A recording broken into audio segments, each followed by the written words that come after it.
ਜਿਹੜੇ ਦੋ ਹੈ ਨਾ ਆਏ ਹਾਂਜੀ। ਇਹ ਕੀ ਸੀਨ ਇਹਨਾਂ ਦਾ?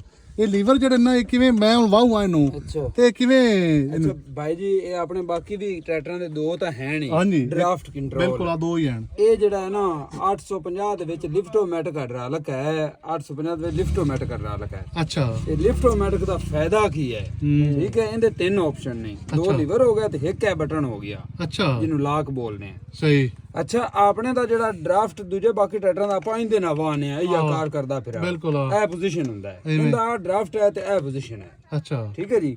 ਹੁਣ ਜਦੋਂ ਇਹਨੂੰ ਵਾਹਣਾ ਨਾ ਤੁਸੀਂ ਹਲ ਲੈ ਲਓ ਤੁਸੀਂ ਖੇੜੀਆਂ ਲੈ ਲਓ ਆਹੋ ਸਭ ਤੋਂ ਵੱਡਾ ਇਹਦਾ ਫਾਇਦਾ ਆਲੂ ਵਾਲੇ ਨੂੰ ਨੇ ਖੇੜੀਆਂ ਵਾਲੇ ਨੂੰ ਨੇ। ਸਹੀ ਤੁਹਾਡਾ 15 ਕਿੱਲਿਆਂ ਦਾ ਪਲਾਟ ਹੈ ਨਾ ਉਹ ਇੱਕੇ ਲੈਵਲ ਤੇ ਇੱਕ ਸੂਤਰ ਦਾ ਨਹੀਂ ਫਰਕ ਹੋਵੇਗਾ ਖੇੜੀ ਨਿਕਲੇਗੀ। ਸਹੀ ਉਹ ਤੁਸੀਂ ਕਿਉਂਕਿ ਇਹਦੀ ਹੱਲਾਂ ਹੋਵਣ ਜਾਂ ਤੁਹਾਡੀ ਖੇੜੀਆਂ ਨੇ ਪਹਿਲੇ ਇਹਦੇ ਨਾਲ ਇਹਨੂੰ ਫੁੱਲ ਥੱਲੇ ਰਹਿਣ ਦੇਣਾ। ਅੱਛਾ ਇਹਦੇ ਨਾਲ ਪਹਿਲੇ ਤੁਸੀਂ ਨਾ ਆਦੀ ਉਹ ਗਹਿਰਾਈ ਸੈੱਟ ਕਰ ਲੈਣੀ ਵੀ ਮੈਨੂੰ ਖੇੜੀ ਨਹੀਂ ਚਾਹੀਦੀ ਜਾਂ ਹੱਲਾਂ ਨਹੀਂ ਚਾਹੀਦੀਆਂ। ਸਹੀ ਹੋ ਗਿਆ। ਉੱਥੇ ਤੁਸੀਂ ਟਰੈਕਟਰ ਨੂੰ ਲੈਣਾ ਰੋਕ। ਸਹੀ ਠੀਕ ਹੈ ਜੀ। ਚਲਦੇ ਤੇ ਇਹਨੂੰ ਸੈੱਟ ਕਰ ਲੈਣਾ ਫਿਰ ਰੋਕ ਲੈਣਾ ਫਿਰ ਇਹਨੂੰ ਹੌਲੀ ਹੌਲੀ ਲਿਆਉਣਾ ਉਤਾਂ।